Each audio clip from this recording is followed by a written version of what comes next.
అందరికీ నమస్కారం. హిందూ పురాణాల ప్రకారం మనుషుల జీవితంలోనికి సుఖము ఇంకా దుఃఖము వచ్చే ముందు ప్రకృతి ద్వారా, పశు పక్షాదుల ద్వారా వివిధ రకాలైన సంకేతాలు లభిస్తూ ఉంటాయి.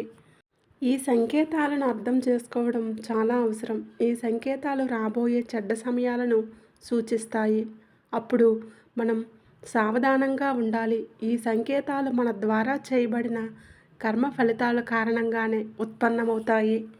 శుభ సంకేతాలు ఏ విధంగా అయితే మన ఇంట్లోనికి వివిధ రకాలైన పశు పక్షాదుల ద్వారా రావటం మనము చూస్తామో, ఏ విధంగా ఇంట్లో కొన్ని మొక్కలు, వృక్షాలు వాటి అంతట అవే ఉద్భవిస్తూ ఉంటాయో, వాటి వలన కూడా మనకి ఈశ్వరుడి నుండి సంకేతాలు లభిస్తాయి. వాస్తుశాస్త్రంలో వృక్షాలు, మొక్కలకి చాలా విశేషంగా వాటి మహత్యాన్ని చెప్పారు. ఇంట్లో పాజిటివ్ ఎనర్జీ ఆకర్షించడం వలన ఇంటికి దగ్గరలోనూ ఇంకా ఇంటి లోపల కూడా మొక్కలను వేస్తూ ఉంటాము. మొక్కలకు సేవ చేయడం వలన, మొక్కలను దానం చేయడం వలన ఇవన్నీ కూడా పుణ్యాన్ని ప్రసాదిస్తాయి. వృక్షాలు చనిపోయిన తరువాత కూడా మనుషుల కోసం పుణ్యాన్ని ఆర్జిస్తాయి. వృక్షాలకు శాస్త్రాలలో అత్యధిక మహత్యాన్ని ఇచ్చారు. కొన్ని మొక్కలు మన ఇంటి దగ్గరలో లేదా మన ఇంట్లో కానీ వాటి అంతట అవే మొలకెత్తినట్లయితే వాటిని శాస్త్రాల్లో దేవతల ద్వారా లభించే సంకేతాలుగా చెప్పారు. కొన్ని మొక్కలు వాటంతట అవే ఇంట్లో మొలకెత్తుతూ శుభ ఫలితాలను ఇస్తాయి. అలాగే కొన్ని మొక్కలు, వృక్షాలు మనకు రాబోయే కొన్ని సంకేతాలను కూడా తెలియజేస్తాయి. వాటిపై మనం కొంచెం ధ్యాస ఉంచాలి. మొక్కలు ఏవైతే మన ఇంటి పక్కన, మన ఇంటి చుట్టుప్రక్కల వాటంతట అవే మొలకెత్తుతాయో, సంతోషం వచ్చే ముందు వృక్షాల ద్వారా మనకి కొన్ని సంకేతాలు లభిస్తాయి. శుభ ఫలితాలనిచ్చే మొక్కలు ఇంట్లో కానీ లేదా మన ఇంటికి, మన ప్రహరీ బయట అలా ఇంటికి బాగా దగ్గరలో మొలకెత్తినట్లయితే వాటిని వెంటనే తీసిపారేయాలి. అవి ఆ మొక్కలను మీరు తీసేసి ఆ ప్రదేశంలో ఏదైనా పాజిటివ్ ఎనర్జీని ఉత్పత్తి చేసే మొక్కలను మీరు ఇంట్లో నాటుకోవాలి. ఇప్పుడు మనం తెలుసుకుందాం, ఇంట్లో ఎటువంటి మొక్కలు వాటంతట అవే మొలకెత్తినట్లయితే మనకు ఎటువంటి సంకేతాలు వస్తాయి అని తెలుసుకుందాం. తులసి మొక్క గురించి. తులసి మొక్క ఎవరి ఇంట్లో అయితే తనకు తానుగా మొలకెత్తుతుందో అది శ్రీ మహాలక్ష్మీదేవి మన ఇంట్లోకి వస్తుందనడానికి సంకేతం. తులసి మొక్కలో లక్ష్మీ అమ్మవారు నివాసం ఉంటారు. తులసి మొక్కల తానంతట తానే రావటం ఓ సాధారణమైన విషయం కాదు. అదే ధనాభివృద్ధికి సంకేతాన్ని ఇస్తుంది. సంతోషం రాబోయే ముందు తులసి మొక్క పచ్చదనంతో అందంగా కనిపిస్తుంది.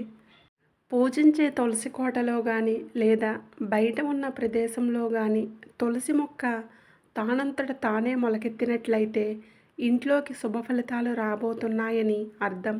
ఈ తులసి మొక్కలను ఏదైనా గుడిలో లేదా ఎవరికైనా సరే దానంగా ఇవ్వవచ్చు. అధికమైన శుభ ఫలితాలు మీకు లభిస్తాయి.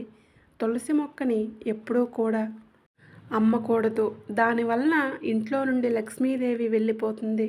తులసి మొక్కని ఎండిపోయింది అనేదానికంటే పెళ్లి కూతురు అయ్యిందని అంటూ ఉంటాం.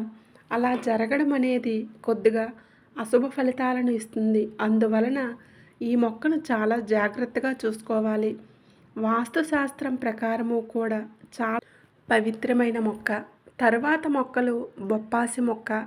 బొప్పాసి మొక్క దానంతట అదే రావటం అంత మంచిది కాదు. జీవితంలో ఏదో ఒక కష్టం రాబోతుందని ఈ మొక్క రావటం వలన మనం తెలుసుకోవాలి. ఈ మొక్కను వెంటనే ఇంట్లో నుండి తీసి వేరే ఎక్కడైనా సరే పాతి పెట్టాలి. బొప్పాసి చెట్లు ఇంట్లో ఉండటం అనేది అంత మంచిది కాదు. ఇంట్లో బొప్పాసి మొక్క ఉండటం అనేది అంత శుభ ఫలితాలను ఇవ్వదు. ఇంట్లో వేప మొక్క రావటం అనేది చాలా మంచి శుభ ఫలితాలను ఇస్తుంది. వేప మొక్క ఔషధ గుణాలతో నిండి ఉంటుంది. ఈ వేప మొక్క ఇంట్లో రావడం అనేది మీ జీవితంలో ఏదో ఒక మంచి జరగబోతుంది అనడానికి ఇది ఒక సంకేతం. ఎక్కడ వేప మొక్క మొలకెత్తుతుందో అక్కడ రోగాలు అనేవి రాకుండా అక్కడ నుంచి దూరంగా వెళ్ళిపోతాయి. వేప మొక్క ఎవరింట్లో అయితే తనంతట తాను మొలకెత్తుతుందో ఆ ఇంట్లో ఎప్పటి నుండో ఉన్న అనారోగ్య సమస్యల నుంచి బయటపడబోతున్నారని అర్థం. ఈ మొక్క కనుక మీ ఇంటి దగ్గరలో కానీ మీ ఇంట్లో ఖాళీ ప్రదేశంలో కానీ మొలకెత్తినట్లయితే ఈ మొక్కను అస్సలు తీయకూడదు. అక్కడ ప్రదేశం సరైనది కానప్పుడు అక్కడి నుంచి తీసివేయాలి. వేరే ఏదైనా ప్రదేశంలో ఈ మొక్కను నాటాలి. తెల్ల జిల్లేడు మొక్క. తెల్ల జిల్లేడు మొక్కను అంత శుభప్రదంగా చెప్పరు. ఈ మొక్క నుండి పాలు వస్తూ ఉంటాయి కదా.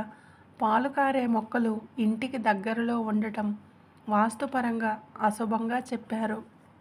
కానీ తెల్ల జిల్లేడు మొక్క మాత్రం మీ ఇంటి దగ్గరలో కానీ మీ ఇంటి బయట మీ ప్రహరీ గోడకి దానంతట అదే మొలకెత్తడం చాలా శుభపరిణామంగా చెప్పవచ్చు. ఈ మొక్క దానంతట అదే మీ ఇంటి దగ్గరలో మొలకెత్తినట్లయితే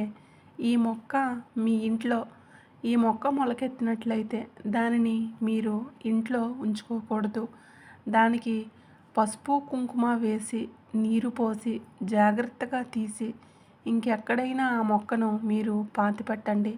కానీ శాస్త్రాలలో చెప్పబడింది తెల్ల జిల్లేడు మొక్క ఇంట్లో తానంతట తాను రావడం అనేది లక్ష్మీ ప్రాప్తిని కలిగిస్తుంది అని.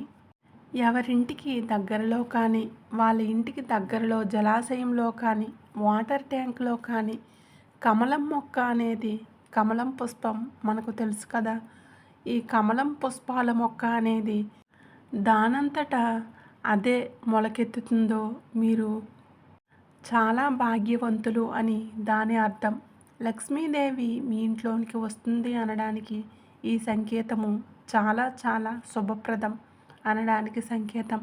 ఎవరింట్లో అయితే కమలం పువ్వు మొక్క వారి ఇంట్లో మొలకెత్తుతుందో ధనపరమైన ఇబ్బందులు వారికి ఎప్పటికీ రావు. ఆ లక్ష్మీ అమ్మవారిని లక్ష్మీ కటాక్షాన్ని తీసుకొని వస్తుంది. 6వది రావి మొక్క. శాస్త్రాల ప్రకారం రావి చెట్టులో దేవీ దేవతలు నివాసం ఉంటారు. ఇంట్లో రావి మొక్క మొలకెత్తడం అనేది మీ ఇంట్లోకి శుభ సంకేతాలు రాబోతున్నాయని అర్థం. కోటి దేవతల యొక్క విశేషమైన కృప అనేది మీపై ఉందని దాని అర్థం. రావి మొక్క మీ ఇంట్లో అనుకోకుండా మొలకెత్తింది అంటే దాన్ని మీరు పూజించండి. తర్వాత ఆ మొక్కను తీసి ఎక్కడైనా సరే మీరు గుడి దగ్గరలో కానీ ఏదైనా రోడ్డు పక్కన కానీ ఈ మొక్కని పాతిపెట్టండి. ఎందుకంటే రావి మొక్క ఇంట్లో ఉన్నట్లయితే ప్రతిరోజు కూడా మీరు దానిని పూజించాలి. ఈ మొక్క తులసి మొక్కతో సమానం. ఈ మొక్క తులసి మొక్కతో సమానంగా పూజనీయమైన మొక్క. ఈ మొక్కను మీరు ఇంట్లో ఉంచుకొని పూజలు చేయకపోయినట్లయితే మీకు అశుభ ఫలితాలు ప్రాప్తిస్తాయి. అందువలన మీరు ఈ మొక్కను తీసి మీరు ఎక్కడైనా ఖాళీ ప్రదేశాలలో పాతిపెట్టండి. తర్వాత మొక్క సీతాఫలం మొక్క. సీతాఫలాల మొక్క అంత శుభప్రదమైన మొక్కగా చెప్పబడలేదు. ఈ మొక్క ఇంట్లో ఎప్పుడూ కూడా వేసుకోకూడదు. అదైతే అంత శుభ సంకేతం కాదు. ఇంకా ఇంట్లో ఈ మొక్క దానంతట అదే రావటం అస్సలు శుభకరం కాదు. ఈ మొక్కను మీ ఇంట్లో కనుక ఉంటే ఈ మొక్కను తీసేసి వేరే ఎక్కడైనా ప్రదేశంలో పాతిపెట్టాలి.